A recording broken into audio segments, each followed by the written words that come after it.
Hello, God best from the Strombecker Raceway.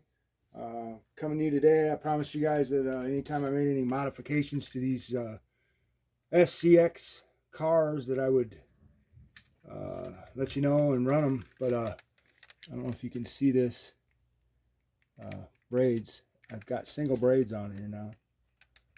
I took the doubles and I brought them on through and made them into singles. But what that did was it changed my ride height, which meant that my front tires now touch. But the guide plate and the blade are not, it's not deslotting as easily and quickly. It still needs rear tires. This car is quite old, at least 20 years, I would guess. Anyway, I'm going to run it around a few times. You could change your configuration too if you just get you some braid. I did it on both the cars. The Corvette has the same type of thing now.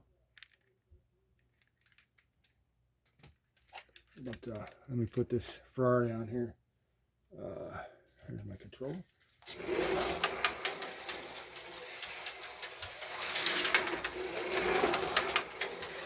If you can really get a good slide on it, because it'll stay on that guide pin, you know what I mean? See that? That's because the front tires are touching the ground, keeping the car flat, or sort of flat. Not too much, but that's showing off. But you can also hit hitting on the bottom of the track or inside the track. Pop, pop, pop, pop, pop, pop, every piece. That's because the guide is probably too long, and I could trim that guide shorter.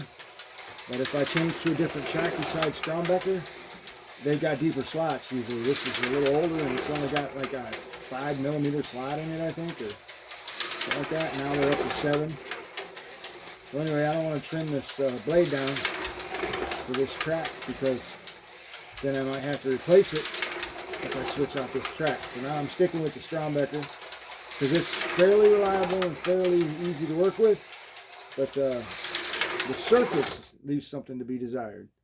But yeah, so that's how they run now that I made them into singles. I should do a video at some point. If I could pick up another SCX car, or the next time I re-wrap these, I'll do a little video or something, show you how I wrapped them so that you don't have that double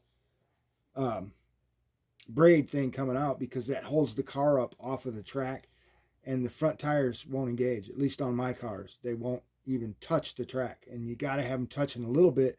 So when you go into a curve, the front of the car doesn't dive and then the tire touches. By that time, you've already twisted the car on the guide pin, and the guide pin has begun to come out, if you see what I'm saying. So you want the tires to just touch, so that when it starts to go around a curve and it tips to the outside, the tire touches and stops the pin from pulling out. You go too fast and it'll still come out anyway. But that's the logic behind it. So there you go. Still gonna put some new rubber on these cars. They are not.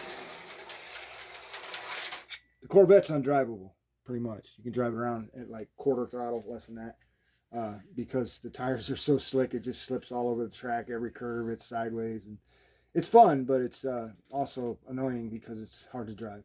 So anyway, that's by changing those braids, I got the front tires down on the ground, which took care of some of the odd deslotting. I mean, I just deslotted it, but look at how it's sitting. It's completely sideways. So, yeah. Thanks for watching, and God bless.